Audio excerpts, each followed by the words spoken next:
గర్భవతులు దేవాలయానికి వెళ్ళవచ్చా? స్త్రీలు గుళ్ళకి వెళ్ళడం మాట అటుంచితే భర్త సమయంలో పూర్వకాలం అయితే గడ్డం చూసుకునేవాడు కాదు. దేవాలయాలు గొప్ప శక్తి కేంద్రాలు. అంత గొప్ప శక్తి కేంద్రాల దగ్గరికి వెళ్ళినప్పుడు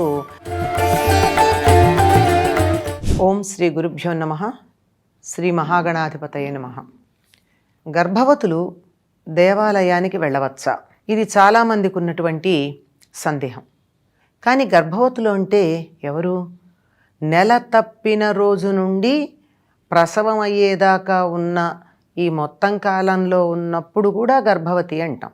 ఈ కొన్ని నియమాలు 7వ నెల దాటిన తర్వాత చెప్పబడిన ఉన్నాయే, వాటిని గర్భవతి అనే పదం వాడతారు గనక మొత్తానికి అన్వయం చేస్తూ ఉంటారు.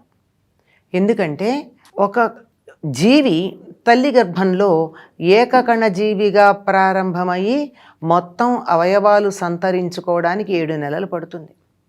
7 నెలల్లో మొత్తం అన్ని అవయవాలు ఏర్పాటైపోయి ఉంటాయి.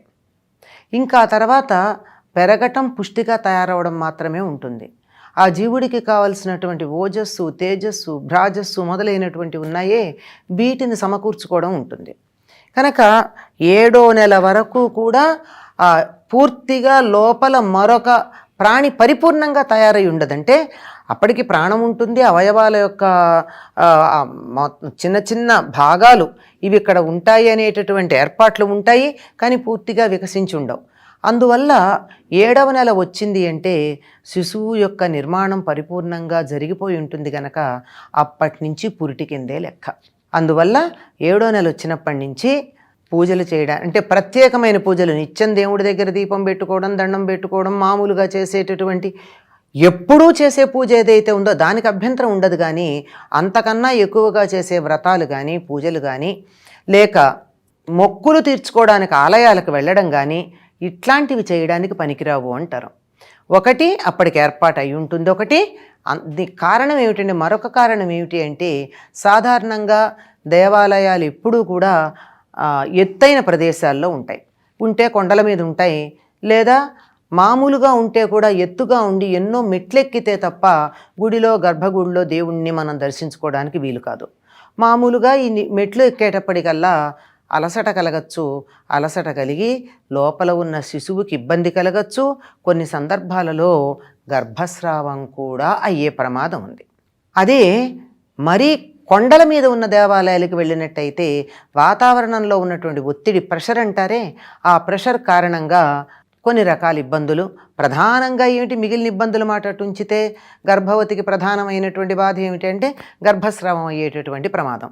అందువల్ల అటువంటి చోట్లకి వెళ్ళవద్దు అని చెప్తూ ఉంటారు. మామూలుగానే గుండెకి సంబంధించి, ఊపిరితిత్తులకు సంబంధించి సమస్యలు ఉన్నటువంటి వాళ్ళు ఆడా మగ అన్న తేడా లేకుండా ఎత్తైన ప్రదేశాలకు హఠాత్తుగా గనక వెళ్ళినట్టయితే వాళ్ళకి ఏమిటో గుండెలు ఖాళీగా అయిపోయినట్టు, లోపలంతా ఏదో అయిపోతున్నట్టు అనిపిస్తుంది. వాతావరణానికి సర్దుకోవడానికే కొంత టైం పడుతుంది. ఆంగ్లంలో దీన్ని ఎక్లమటైజేషన్ అంటూ ఉంటారు. ఆ ఎక్లమటైజ్ అవ్వడానికి సామాన్యంగా ఉన్న వాళ్ళకి ఇబ్బంది అవుతున్నప్పుడు గర్భవతులకి ఇంకా ఇబ్బంది కలుగుతుంది. మామూలుగానే వాళ్ళు 2 మెట్లు ఎక్కేటప్పటికి అమ్మా అని ఆయాసపడుతూ ఉంటారు. అట్లాంటిది ఎత్తుగా ఉన్న ప్రదేశాల వల్ల సాధారణంగా ఈ మాట చెప్తూ ఉంటారు.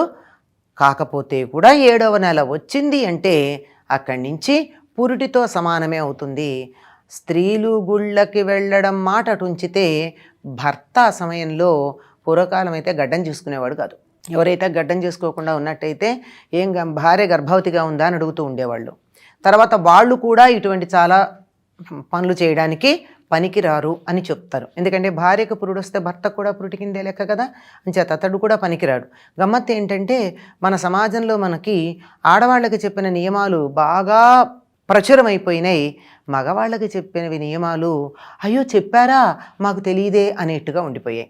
కనుక ఇది మగవాళ్ళకి వర్తిస్తుంది. భార్య గర్భవతిగా ఉంటే 7వ నెల వచ్చిన తర్వాత, అంతకుముందు మగవాళ్ళకి వర్తిస్తుంది.